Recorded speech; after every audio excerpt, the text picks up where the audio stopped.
My father handed my husband a $20 bill in the pouring rain and told him to take the bus home. That single gesture destroyed a marriage, a career, and the illusion that I was the weak one in my family. Let me back up, because this story deserves to be told from the beginning, when I still believed that love could survive disrespect, and that my quiet nature was the same as having no voice at all. My name is Zainab, and for 3 years, I wore my hijab like armor in a world that constantly tried to strip me of dignity. I lived in the wealthy suburbs of Connecticut, in a colonial house with marble countertops and a pool I never used. My husband Spencer worked for my father's shipping company, and his mother Patricia lived 20 minutes away in a condo I would later learn was funded by credit cards in my name. They both looked at me the same way, like I was a relic, a foreign ornament Spencer had picked up during his worldly phase in college.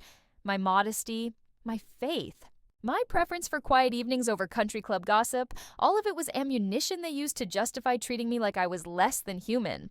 But what they didn't know, what Spencer catastrophically failed to understand as he laughed at my father's dining table that rainy Sunday, was that silence is not the same as powerlessness. The day everything fell apart started so simply. A yellow cab, a birthday gift gone missing, and my father's eyes, cold and calculating, as Spencer casually explained why his mother was driving my brand new Range Rover while I arrived soaking wet in a taxi. This is a long story, and I need someone to hear it all the way through. If you want to know how a $20 bill became the most expensive thing my husband ever received, stay with me. Subscribe to follow these stories, because what happened next changed everything I thought I knew about justice, family, and my own strength. The disrespect didn't start with the car. It started 3 years earlier, on our wedding day, when Patricia pulled me aside during the reception and told me I needed to reconsider wearing my hijab for the photos. She said it with a smile, her hand on my shoulder like we were girlfriends sharing beauty tips, but her eyes were ice cold. She suggested that maybe I could take it off just for the professional shots, so the wedding album wouldn't look. And I remember her exact words relayed through that sugary tone, too ethnic for their social circle. I smiled back and told her my faith wasn't a costume I could remove for better lighting. Spencer overheard and laughed it off. He said his mother was just trying to help me fit in, that I was being too sensitive. That was the first time I felt that sinking sensation in my stomach, the one that would become familiar over the next few years. The feeling of being completely alone in a room full of people who were supposed to love me. We lived in his family's world from day one. Every Sunday we had brunch at the country club where Patricia held court with the other wives, showing off her designer handbags and dropping names like confetti. I would sit at the edge of their conversations, my tea growing cold, while they discussed vacation homes and charity galas and which surgeon gave the most natural results. Spencer worked for my father's company, Hakim Global Shipping, managing logistics for the East Coast operations. It was a position my father had created for him as a wedding gift, a way to ensure his daughter's husband could provide. The salary was generous, 6 figures with bonuses, and it came with a company car, a sleek black Audi that Spencer loved more than he ever loved me. But Spencer's salary wasn't enough for Patricia's lifestyle. She had expensive taste and a social calendar that required constant funding. Designer clothes, spa memberships, weekly salon appointments, tickets to Broadway shows, and charity events where she could be photographed looking important.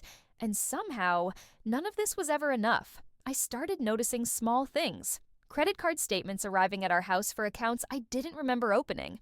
Charges for stores I'd never been to, restaurants in neighborhoods I'd never visited. When I asked Spencer about them, he'd wave his hand dismissively and tell me not to worry about finances, that he had it under control, that I wouldn't understand the complexities of managing a household budget.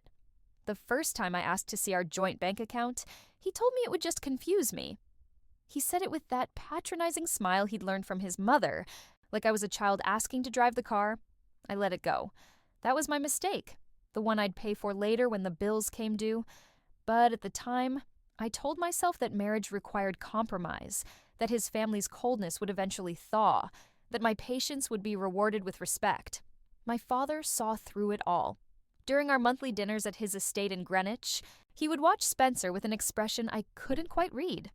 My father was a self-made man who'd built his shipping empire from a single cargo boat, and he had a talent for reading people's true intentions.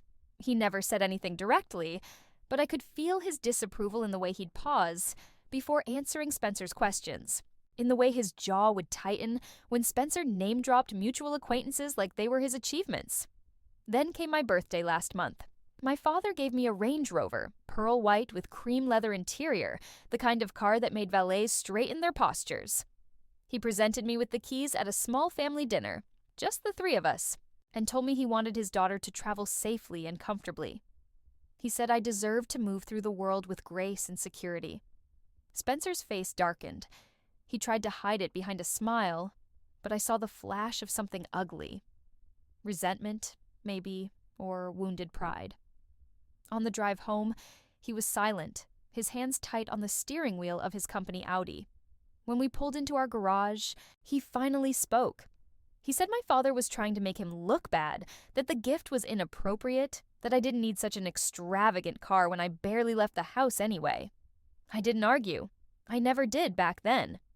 The Range Rover sat in our garage for a week before Patricia came over for coffee one morning.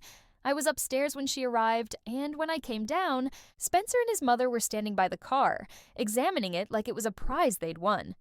Patricia ran her hand along the hood and made some comment about how much this would impress her friends at the charity luncheon. That's when I should have known. That's when I should have seen what was coming. But I was still operating under the delusion that my husband would protect my interests, that his mother wouldn't openly take what belonged to me. The next Sunday arrived with dark clouds and rain. Spencer insisted we go to brunch at my father's estate, said it was important to maintain good relations with the boss. I got ready carefully, choosing a deep burgundy abaya and matching hijab, applying my makeup with precision. I came downstairs expecting to leave together. Spencer was gone. So was the Range Rover. Standing in our empty garage, rain hammering on the roof, I felt something crack inside my chest. The space where the Range Rover should have been looked like a missing tooth, wrong and obvious. Spencer's Audi was gone too, which meant he'd taken both cars and left me with nothing. I called his phone. It went straight to voicemail. I tried texting. "Where are you? We're supposed to leave for brunch." The message delivered but never showed as read. My father's estate was in Greenwich, 40 minutes away in good traffic, probably an hour in this storm. I stood there in my formal abaya, my good shoes, holding my clutch purse, and realized I had a choice. I could call my father and explain, could admit that my husband had abandoned me, could let the truth spill out about how small my life had become, or I could call a cab and pretend everything was fine. I chose the cab. I see now that this choice was its own kind of surrender, but at the time, it felt like dignity. I was protecting Spencer's reputation, protecting our marriage, protecting the fragile fiction that we were a happy couple navigating normal marital challenges. The taxi driver was kind, an older man who asked if I was okay when I gave him the Greenwich address. He must have seen something in my face, some tightness around my eyes that spoke of held-back tears. I told him I was fine, just running late for a family gathering. The rain got worse as we drove. Water sheeted across the windshield faster than the wipers could clear it.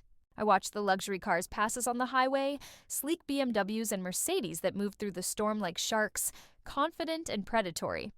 I felt small in the back of that yellow cab, my wet shoes leaving marks on the floor mat, my fingers clutching my purse like it was the only solid thing in my tilting world. When we pulled up to my father's estate, the driveway looked like a luxury car showcase. Bentleys, Porsches, a cherry red Ferrari that belonged to my father's business partner. And there, parked prominently near the front entrance where everyone would see it, was my Range Rover. Pearl white, gleaming even in the rain, water beading on the waxed surface. Spencer's Audi was parked next to it. My hands started shaking. The cab driver asked if I wanted him to pull up to the portico, but I was already fumbling with my wallet, overpaying him, stumbling out into the rain before he could give me change. I ran toward the entrance, my abaya soaking up water like a sponge, my shoes splashing through puddles that seemed designed to humiliate me further. The hem of my dress was completely drenched by the time I reached the covered entrance. Inside, the foyer was warm and bright, filled with the smell of my father's favorite oud incense and roasting meat. I could hear voices from the dining room, laughter, and the clink of silverware on china. I stood there dripping on the marble floor, leaving a puddle that would need to be mopped, and felt the full weight of my humiliation settle on my shoulders.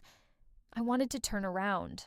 I wanted to call another cab and go home and climb into bed and pretend this day had never happened. But my father would know I'd been here. The staff would tell him, and avoiding him would only raise questions I wasn't ready to answer.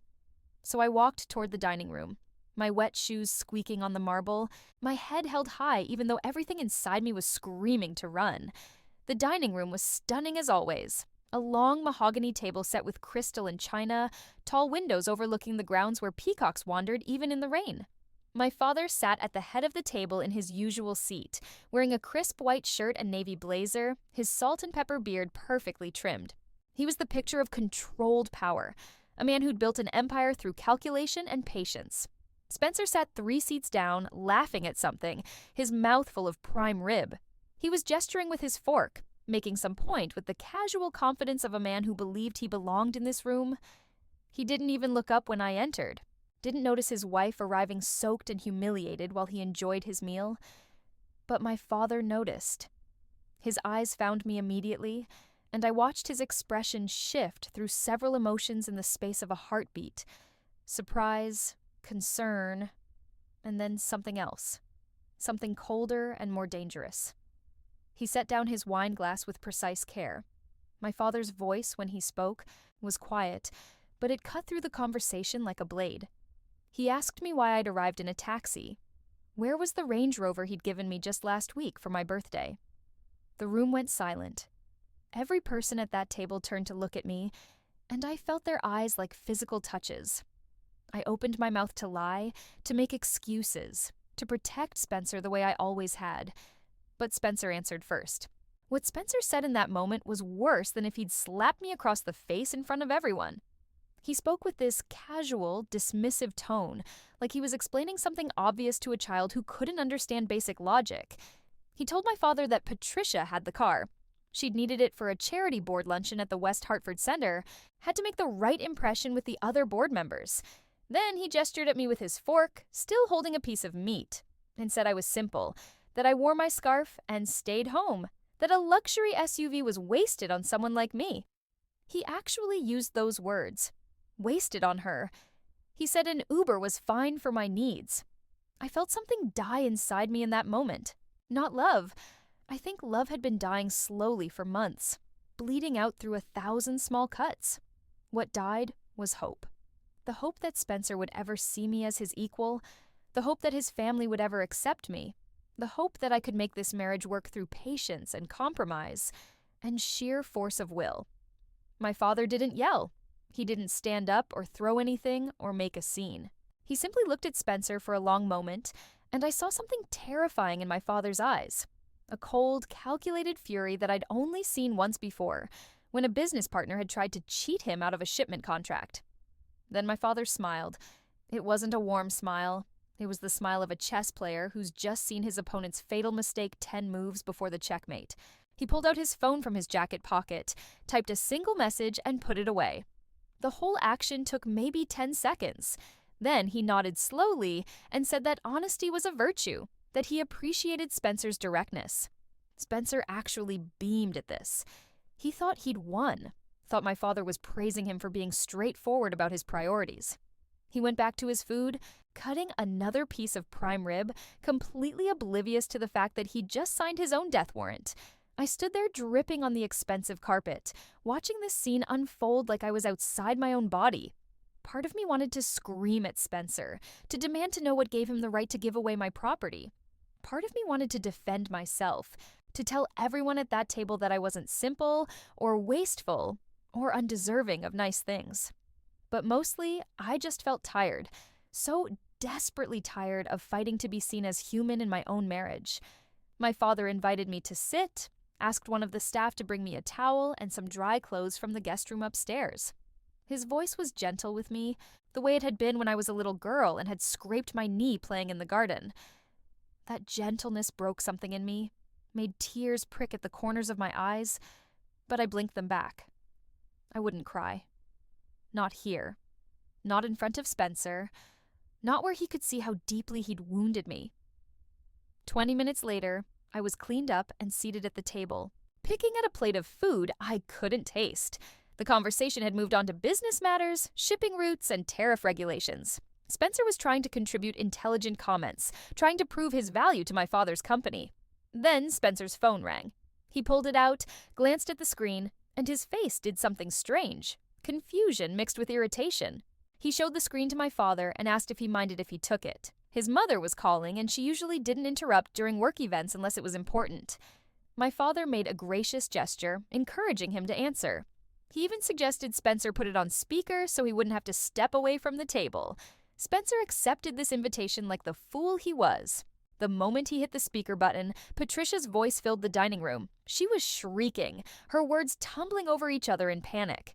The car was screaming. The doors had locked with her inside. There was this terrible horn blaring and a robotic voice announcing something about unauthorized users and asset reclamation. She was screaming that they were towing it, that the police were there, that people were staring and filming her on their phones, that this was the most humiliating moment of her life. Spencer's face went from confused to pale to bright red in the space of seconds. He stood up so fast his chair fell backward, his phone shaking in his hand. He turned to me, his eyes bulging with fury, and accused me of reporting the car stolen. He said I'd embarrassed his mother, that I was ungrateful and vindictive. I said nothing. I just looked at him, this man I'd married, this man who was screaming at me in front of a room full of people, and felt absolutely nothing. My father stood up slowly. He didn't raise his voice, didn't make any threatening gestures, but every person in that room went silent. Even Spencer stopped mid-rant, his mouth hanging open like a fish. My father told Spencer that I had done nothing. He was the one who triggered the security system, explained that the Range Rover was actually registered as a company asset of Hakim Global Shipping, issued to authorized personnel only. Patricia's name wasn't on the authorization list. Spencer's name wasn't on the authorization list. Then, my father checked his watch with theatrical precision and delivered the words that would change everything. He told Spencer he was fired. Gross misconduct and misappropriation of company assets. He needed to hand over the keys to the company Audi immediately, since that vehicle belonged to Hakim Global as well, and Spencer was no longer an employee. The silence that followed was absolute. You could have heard a pin drop on that carpet. Spencer's mouth moved, but no sound came out. His face cycled through emotions so fast I couldn't track them all. Shock, disbelief, rage, fear. Finally, he managed to stammer out a single word, asking what my father had just said. My father repeated himself, each word clear and precise. Spencer was fired, effective immediately, and he needed to surrender company property before security escorted him from the premises. 2 security guards I hadn't even noticed were already standing by the dining room entrance, waiting. What happened next is burned into my memory with perfect clarity. Spencer, my husband of 3 years, the man who'd promised to honor and protect me, looked around the room like a cornered animal searching for an escape route. His eyes landed on me, and for a moment I thought he might actually lunge across the table. The security guards must have thought so too, because they both took a step forward. Spencer's hands were shaking as he dug the Audi keys out of his pocket. He placed them on the table with exaggerated care, like a bomb that might explode if handled roughly. Then he looked at my father and asked how he was supposed to get home, his voice cracking on the last word. My father reached into his wallet, soft leather, Italian, the kind that costs more than some people's monthly rent, and pulled out a single $20 bill. He placed it next to the car keys, and when he spoke, his voice was almost gentle, the way you might speak to a student who'd failed an important test. He told Spencer it was for the bus, said it would be good for him to learn about simplicity since he'd suggested it was such an appropriate lifestyle for his own wife. I watched Spencer's face crumble. Whatever pride or bravado he'd been clinging to just evaporated, leaving behind something raw and broken. The security guards moved forward, professional and impassive, and Spencer let himself be escorted toward the front entrance. He didn't look at me, didn't try to speak to me, didn't acknowledge my existence at all. I stood and walked to the window, watching through rain-streaked glass as Spencer was led outside. The storm had gotten worse, wind whipping the trees. Rain falling so hard it bounced off the pavement. The security guards handed Spencer a clear plastic poncho, the cheap kind they give out at amusement parks, and pointed toward the street where the nearest bus stop was located, probably a quarter-mile away. Spencer stood there in the rain for a moment, looking back at the mansion. Even from a distance, even through the distortion of water and glass, I could see the exact moment he understood that his old life was over. His shoulders slumped, his head dropped, and then he turned and started walking away from everything he'd taken for granted. The $20 bill was still clutched in his hand. Behind me, my father had dismissed his other guests, making polite excuses about a family matter that required privacy.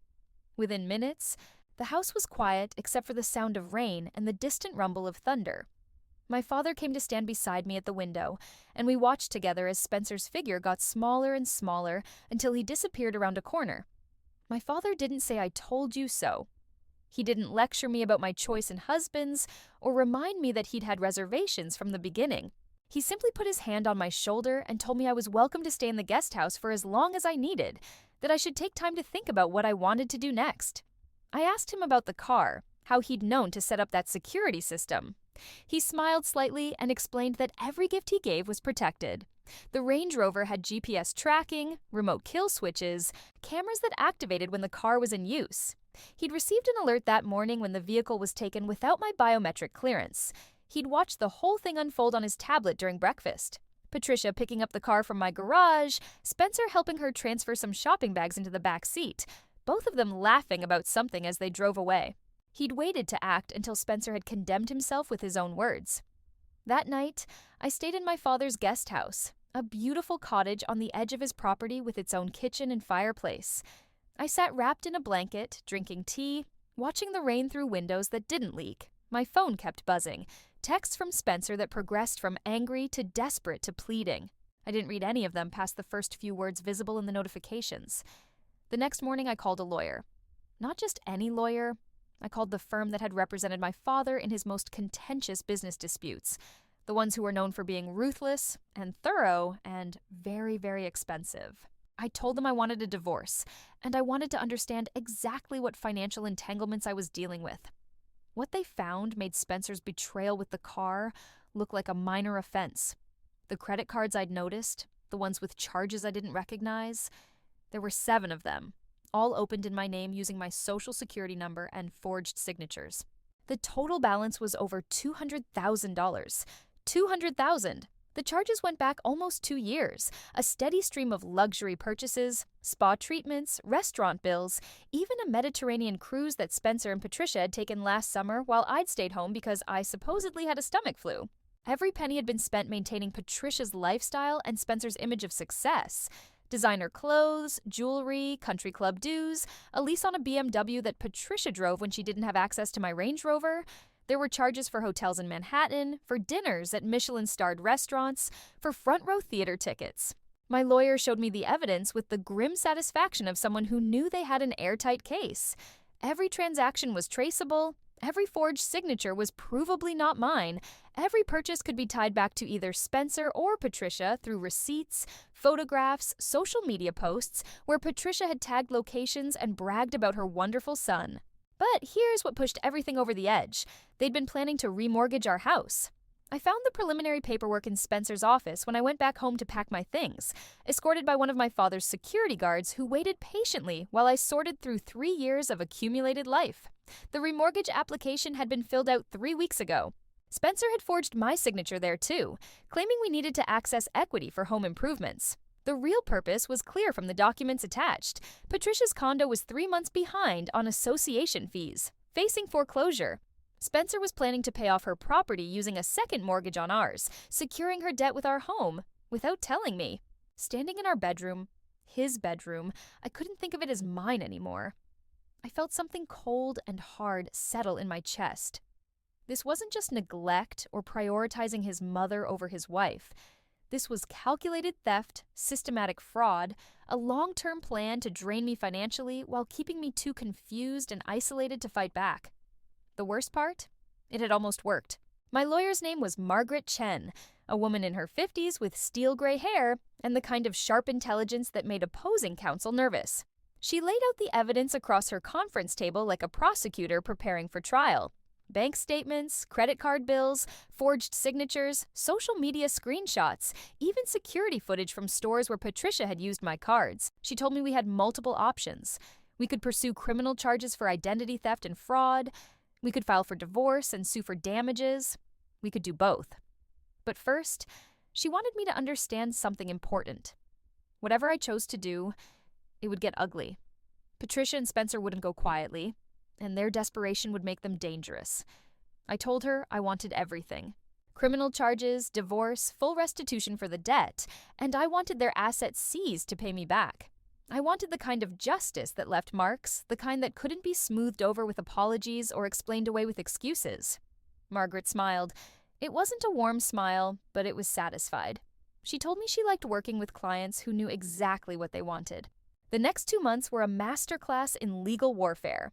Margaret's team worked with forensic accountants to trace every fraudulent transaction, match them with time-stamped evidence of Patricia and Spencer's activities, built a case so airtight that even the best defense attorney couldn't find a crack to exploit.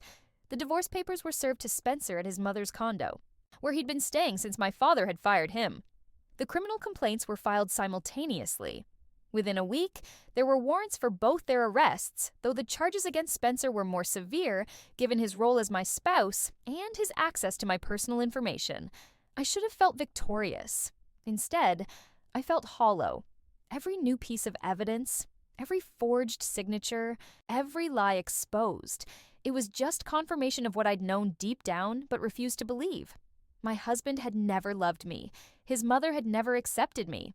I'd been a means to an end, a wealthy daughter whose resources could fund their lifestyle, whose quiet nature made her easy to manipulate. But there was one piece of information that came out during discovery that changed everything.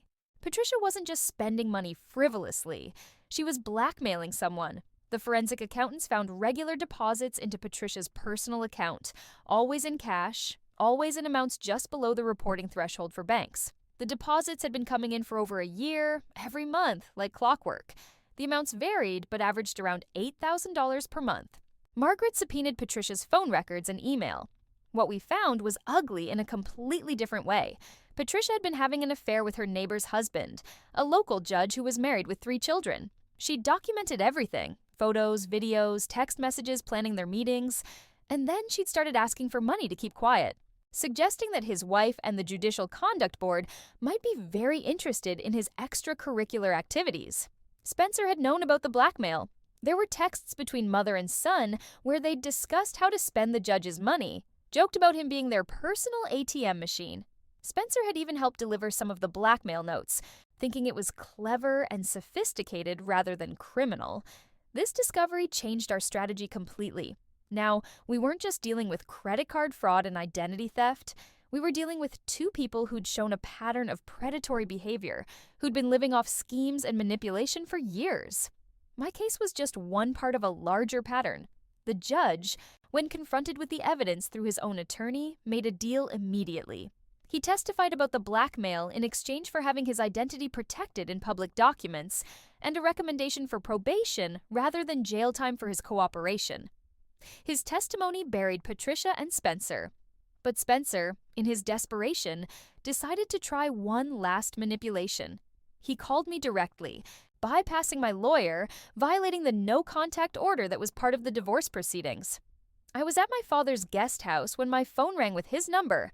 I almost didn't answer, but something made me pick up. His voice was broken, pathetic.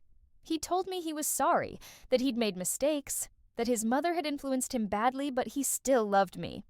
He said, if I dropped the charges, we could start over. We could move somewhere new and build a real marriage. He actually used the phrase build a real marriage, like the last 3 years had been some kind of practice run. I didn't yell at him. I didn't cry. I just asked him one question. Had he ever loved me, or had I always been just a bank account with a pulse? The silence that followed told me everything I needed to know. Then I heard a voice in the background. Patricia, hissing at Spencer to ask me about the house, to find out if we could refinance, to see if my father would give us money to settle the debts. She didn't know I could hear her, didn't know that Spencer's phone was sensitive enough to pick up her stage whispers. I hung up without saying goodbye. Then I called Margaret and told her about the violation of the no-contact order. She filed a motion immediately, and Spencer spent the night in jail for contempt of court. The trial date was set for 3 months away, but it never got that far. When Spencer's public defender saw the mountain of evidence, the blackmail testimony, the forensic accounting records, and the documented pattern of fraud, he advised Spencer to take a plea deal. Patricia's lawyer gave her the same advice. They both pled guilty to avoid trial. Spencer received 2 years in prison and 5 years probation. Patricia got 18 months and probation. Both were ordered to pay full restitution for the debt they'd incurred in my name, plus damages, plus legal fees. The total came to over $350,000. Since neither of them had jobs or assets beyond Patricia's condo and some personal property, the court ordered the liquidation of everything they owned. Patricia's condo was sold at auction, her jewelry, her designer clothes, her furniture.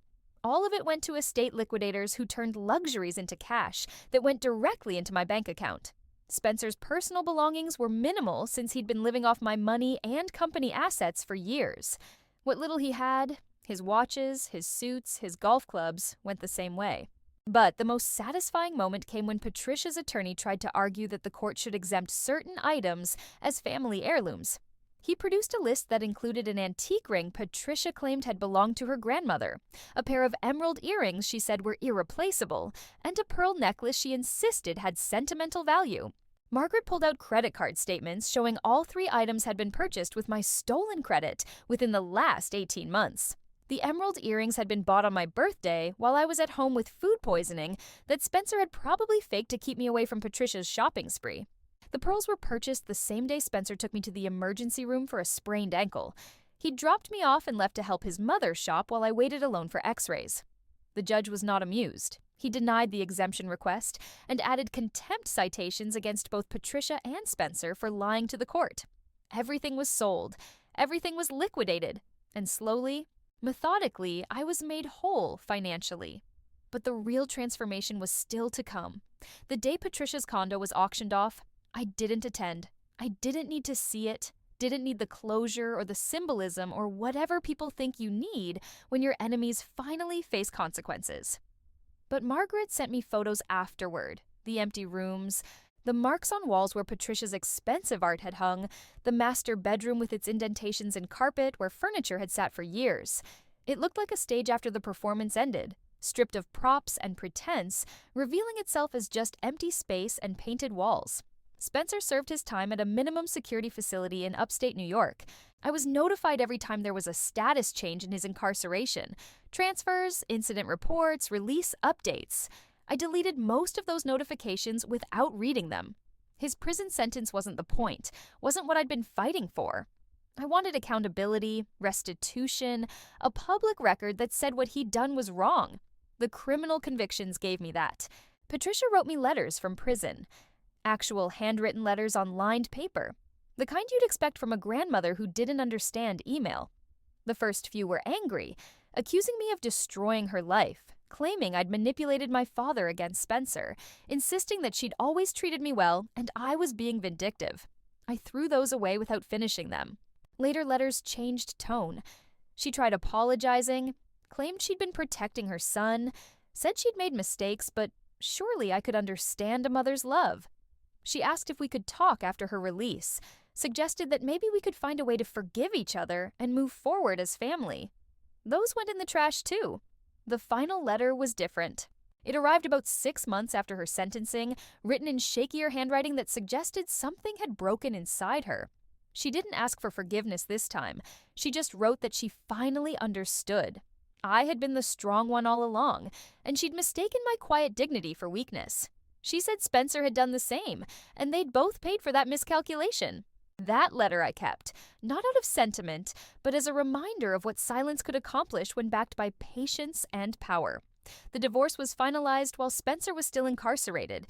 He signed all the papers without contesting anything, his lawyer having explained that fighting would only extend his sentence and add more fees to the restitution he already couldn't pay. I kept the house, sold it within a month, and used the profit as seed money for something I'd been planning since the night Spencer was fired. I was going to start my own business. During my marriage, I'd been designing clothes for myself, modest fashion that blended my Islamic values with contemporary American style. Abayas with interesting cuts, hijabs and luxurious fabrics with unique draping, professional pieces that let Muslim women command respect in boardrooms without compromising their faith. I'd been making these for myself because nothing on the market felt right. Felt like it was designed by someone who actually understood the balance between modesty and confidence. I'd shown my sketches to a few friends, other Muslim women in the community, and they'd all said the same thing. They would buy these in a heartbeat, had been looking for exactly this kind of clothing, wanted to know when I'd start selling. So I did. I called the company Zainab Modeste Couture because I'd spent too many years hiding my name and my identity behind someone else's expectations. My father provided the initial business loan, not a gift, a loan, with proper interest and repayment terms, and a contract that treated me like a serious entrepreneur rather than a daughter who needed charity. He connected me with manufacturers, helped me navigate the complexities of import-export regulations, gave me advice on scaling a business sustainably. But he never took over.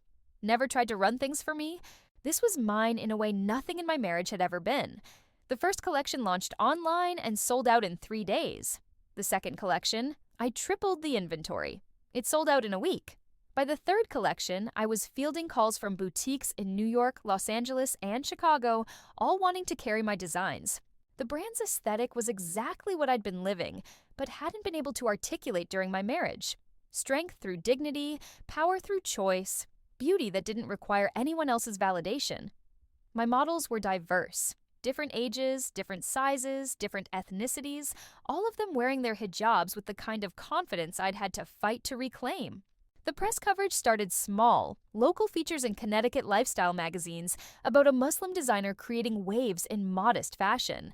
Then came the New York Times article about emerging designers to watch.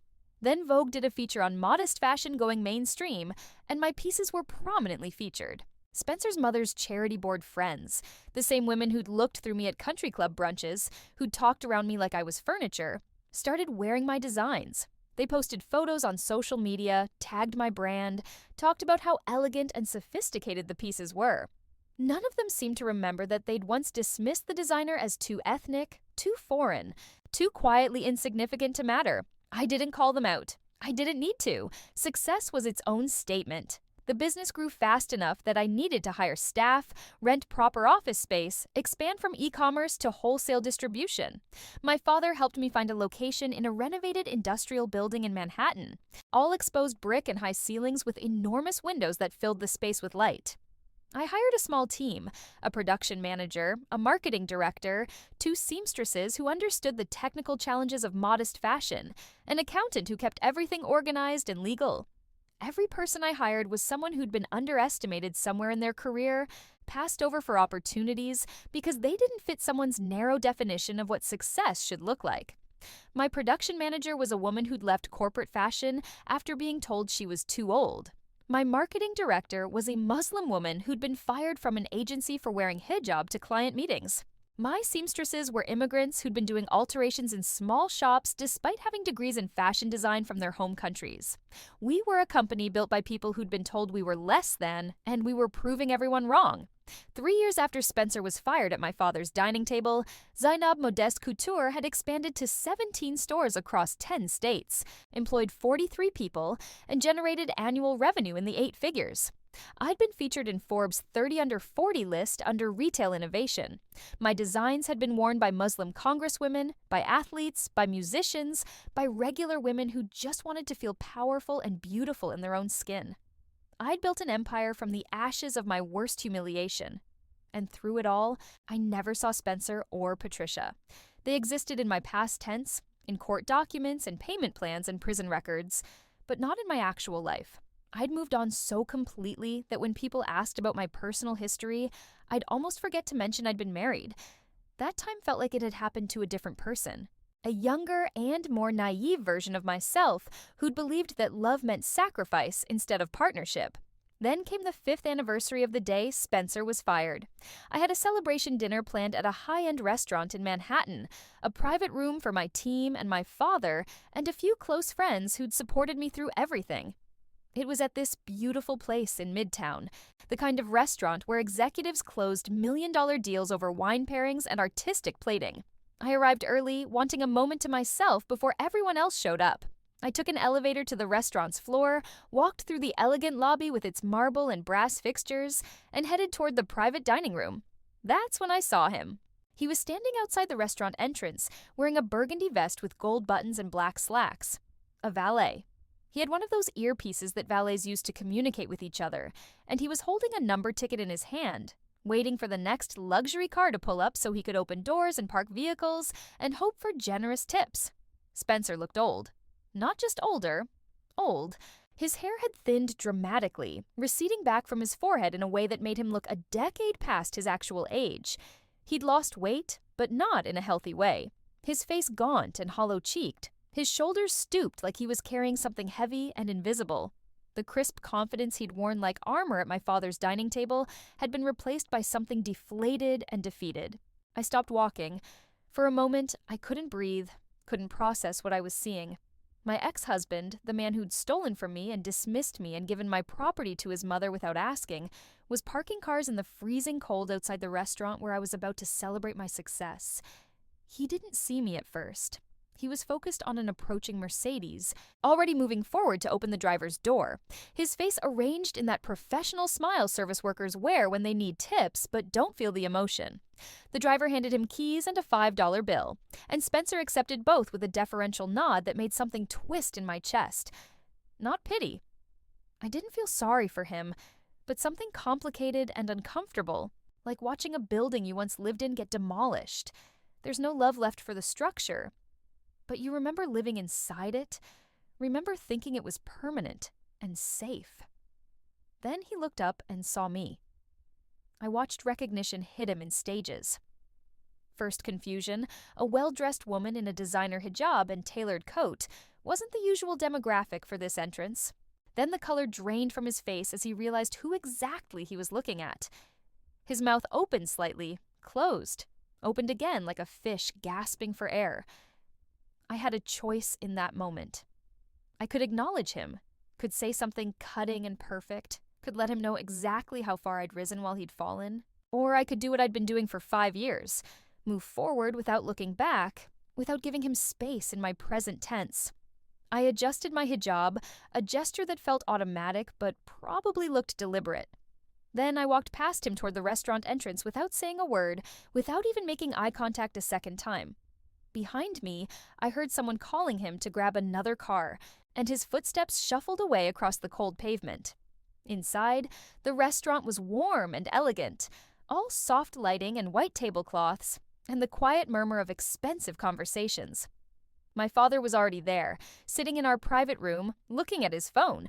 He stood when I entered, smiled in that reserved way he had, pulled out my chair. He asked if everything was all right, if I'd seen something that upset me. My father had always been perceptive about my moods, even when I tried to hide them. I told him I'd seen Spencer working as a valet outside. I said it calmly, without emotion, just stating a fact. My father nodded slowly. He wasn't surprised. He told me he'd known where Spencer was working for the past year, had made some calls to ensure Spencer stayed employed there specifically. This restaurant was owned by one of my father's business associates, someone who owed him favors and didn't ask too many questions. My father wanted Spencer to see this night, wanted him to watch me arrive in success, celebrating with people who respected me, living the life he'd thought I was too simple to deserve. I should have been angry at the manipulation, at my father orchestrating this encounter without asking me. But instead, I felt a wave of love for this complicated, protective man who'd raised me to be strong and then made sure the world understood the consequences of treating his daughter as less than she was. The dinner was perfect. My team was there, laughing and celebrating and telling stories about the chaos of Fashion Week and the excitement of opening new store locations. My father gave a toast about determination and dignity, about his daughter proving that quiet strength could move mountains. Everyone raised their glasses, and I felt genuinely happy, genuinely present in a way I hadn't been for years. We left around midnight, full of good food and good conversation, buzzing with plans for the company's future. The valet stand was still operating, bringing cars around for late diners. Different valets now, younger guys with more energy, working the rush when theater crowds arrived for late dinners. Spencer wasn't there. I learned later he'd finished his shift and taken the subway home to a studio apartment in Queens that he shared with 2 roommates, a space so small his bed was a sofa that folded out at night. His probation officer's reports, which I still received as part of the restitution agreement, showed he was working 3 jobs: the valet position, weekend shifts at a grocery store, and occasional construction work. Every penny he made above his basic living expenses went to paying back the debt. At his current rate, he'd be making payments for another 18 years. Patricia had been released from prison the previous year and was living in a subsidized apartment in Hartford, working as a receptionist at a dental office. Her probation terms prohibited her from opening credit cards, taking out loans, or living beyond her means. She was 62 years old and starting over with nothing. Her previous life of charity boards and country club lunches existing only in photos on social media that she was forbidden from accessing. I thought about them sometimes, usually late at night when I was working on new designs or reviewing business plans. Not with anger or satisfaction, but with a kind of distant curiosity. They'd gambled that I was weak, that my quiet nature and my faith made me easy to exploit. They'd lost that gamble so completely that the consequences would follow them for the rest of their lives. But I wasn't thinking about them anymore. Not really. They were footnotes in my story, cautionary tales about the dangers of mistaking silence for weakness. The real story was about what I'd built from the wreckage of their betrayal. 6 months after that dinner, I signed a deal with a major department store chain to carry Zainab Modest Couture in over 200 locations nationwide. The contract was worth more money than I'd ever imagined having access to, more than Spencer and Patricia had stolen multiplied 100 times over. I signed the papers in my office, surrounded by my team, with my father sitting in the corner looking proud and trying not to show it too much. Afterward, we went to the window that overlooked Madison Avenue, watching the crowd flow past like a river of different lives and different stories. Someone in that crowd was probably being underestimated right now.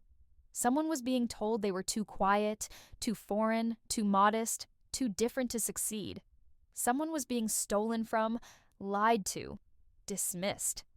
I hoped they'd find their way to fighting back. Not with anger or revenge, but with the kind of patient, strategic justice that built something lasting. My phone buzzed. A text from my marketing director about a celebrity who wanted to wear one of my pieces to an awards show.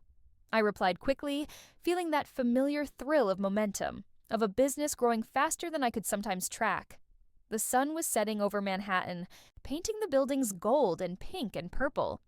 From up here, the city looked like anything was possible, like every story could have a turnaround, like quiet strength could actually change the world. I adjusted my hijab in the window's reflection, seeing not the invisible wife I'd been 5 years ago, but the CEO I'd become. Somewhere in this city, Spencer was probably finishing another shift, taking home tips that would go toward debt payments. Somewhere, Patricia was filing paperwork at a job she'd never wanted, living in a place that wasn't home. And I was here, surrounded by people who valued me, building an empire that bore my name, living proof that underestimating someone was the most expensive mistake you could make. The glass between my past and present was clear but absolute, and I had no intention of ever looking back through it again. If you've made it this far in my story, I'd love to know where you're watching from. Drop your city in the comments below. And if you want to hear more stories about finding strength in impossible situations, hit that subscribe button.